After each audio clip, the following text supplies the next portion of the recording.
or bayonet up the bum. Go ask Alice. It's not a walkthrough, playthrough, review, anything like that. It's just me playing the game badly so you can see what it looks like. Okay then, this is Bubsy in something or other. I'll tell you in a minute if it puts it on the screen because I can't remember. It's Bubsy, and I've played some Bubsy games that were pretty awful. This is not 3D. Bubsy in Fractured Furry Tales. Okay, well, I know some people who are into the whole furry thing, but I'm not sure that that's what this is. One player. What? Glide, jump, look. Okay. I find it weird that the A, B and C buttons are in... It's like A is on the right, B is in the middle and C is on the left. Weird. How do we start? Pay attention, Steve. I haven't had that much beer, you know. I'm like one can. I'm still drinking this Portland shipyardy stuff. So here we go. Bubsy. It's a 2D platformer. We can jump. That's cool. We can also jump. Both buttons seem to jump. Okay.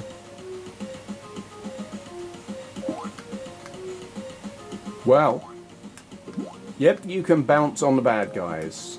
So there's a good Mario thing going on there. Grab the beach balls with the exclamation marks on them.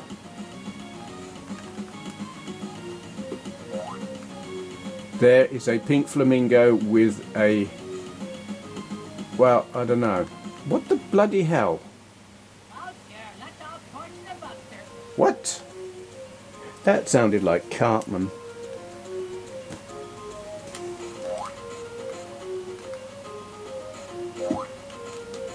You can sod off. Playing card with a rifle with a bayonet on it, because you see that every day. Let's not get squished by the flamingo. Punk flamingo. Look at his head. He's got a mohawk. Yay! I wanted his collar. It was like a diamond-studded collar on a flamingo. This, I think graphically this is really nice. It's not quite on a par with Rain Man. What the bloody hell? It's the White Rabbit. Of course, we're in, this is all Alice in Wonderland, isn't it? This is the Mad Hatter's Tea Party. I did actually read, oh god, bayonet up the bum. Go ask Alice. I think she'll know. I hear the damned version, but that's, Jefferson Airplane. I quite like Jefferson Airplane, well, a couple of their songs anyway. Not Starship on the other hand, they were god awful.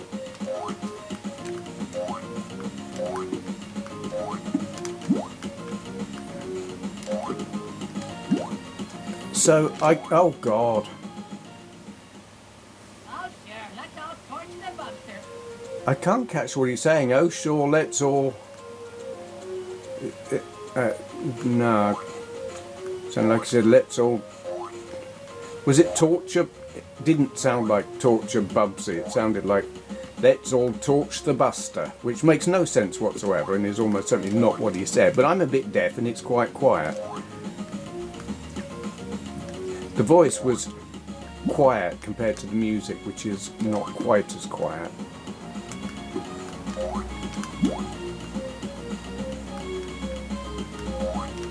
Can we? No. Oh, there we go. I want that blue ball.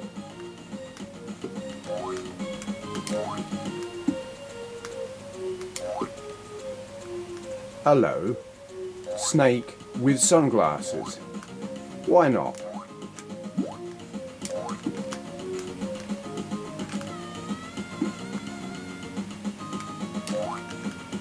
I mean, there's nothing special about this. It's definitely not doing anything you couldn't do on other systems of the day, and I mean like 16-bit, never mind 32 or whatever. maybe the sprites would be smaller, maybe not. It's got something of a Zool feeling to it, actually. Which is no bad thing, it's a respectable platform. It's not one I'm as fond of as a lot of people are, but, you know. What, have we got to go up there, have we? Well, alright. Oh!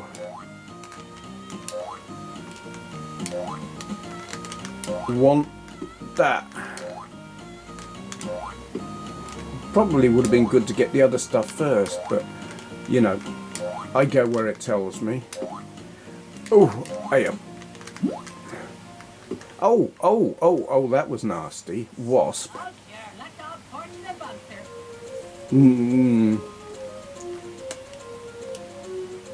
Maybe he was saying Bubster. Let's all torch the...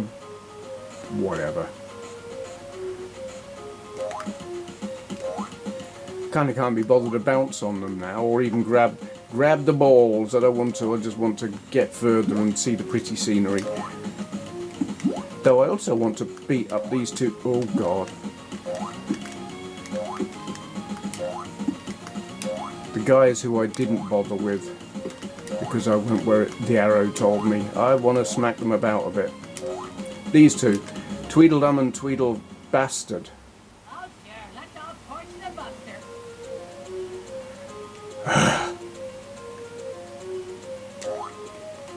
Wow, okay, that's quite a big jump.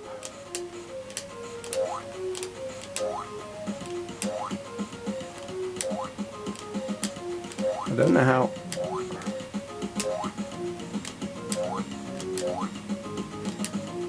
Get up. Oh. Are we dead yet? Are we done? Are we finished? I kind of want to stop now. No, I've got 6 lives. Good God. I've got 6 lives. Yeah, I am going to stop there because when 6 lives is what you've got after you've just lost a ton of them, and you can't progress any further because you're just crap and kind of don't care. Oh, that's a nice touch. Don't be so impatient. I'll turn you off in a minute. All right. Yeah, Bubsy something or other. Can't remember. It is a fairly standard, pretty platformer. It's competent, it's slick, it's well made. I can't fault it. I don't like platformers, but you know, in terms of what you should expect from a platform game, I think this is perfectly competent and maybe even good. Yeah, which on the Atari Jaguar is very surprising. So yeah, that's one. If you've got a Jaguar or you're thinking of getting one and you don't know what games to get, let me tell you, there are an awful lot that are really a good deal worse than this. You know, if you're thinking I don't know what to get, this one's worth getting. It's a game and it works and it's potentially fun if you like this kind of game. Okay, thank you for watching. Okay, today's question for Q&A is from Daniel Macri. Hope I'm pronouncing that right. Link to their channel down there. They ask, for Q&A, what are some of your scariest moments in gaming in terms of jump scares, suspense and the like? That's actually a really tricky question. For the most part, I don't get scared by games. There are only 2 games that come to mind, and I mean we're talking over a very long period of time because I've been gaming since forever. The first one is like really obvious and I always forget the name of the games and I remember the Japanese name for the game which is Biohazard, but the game is Resident Evil. The first Resident Evil on PS1, and it is the dogs jumping in, the zombie dogs jumping in through the window, and you know, it's a classic moment. It was all the magazines, like spoiler, literally, they all referred to it. So I knew it was going to happen, and when I encountered it, I still jumped. It was like it was a breakthrough moment in terms of horror survival. And I still to this day think it's a brilliant moment, but obviously it doesn't make me jump or scare me or anything because I know it's coming. But the first time you encounter it, even though you know it's in the game somewhere, you're just not ready for it, or I wasn't. So that's the one that mainly comes to mind. The only other game that I can honestly say has scared me is Fear on the PC. I can't recall a specific moment. It's just the overall effect of the game. I was watching it at a time when I still watched horror films and I was still susceptible to being scared by them, and I still found that entertaining and an enjoyable experience. I don't watch horror films anymore, and I couldn't tell you why. They just don't... I get no entertainment from them. Except, I mean, I'll watch a zombie film, but I don't consider that to be horror. I'll watch a vampire film. I don't... Zombies, vampires, werewolves, and whatever else, that kind of thing. I'll watch that, and I don't consider it horror. Because mostly they make me laugh. It's the psychological horror of the unexplained, occult, afterlife, that kind of thing I find quite chilling, and I don't enjoy it. It's like the one film that really it scared the crap out of me when I watched it was The Exorcist, and I still consider the Omen films to be pretty scary. That kind of thing is pretty chilling, and there's that sort of thing in Fear. It's all, you don't quite know what's going on, and it's... I think I was probably... My mental health was maybe not entirely brilliant when I was playing it, and I did find myself being quite scared. And it wasn't so much that I was scared by what was happening, so much as I was scared by what might happen, and what was it going to do to my state of mind, really.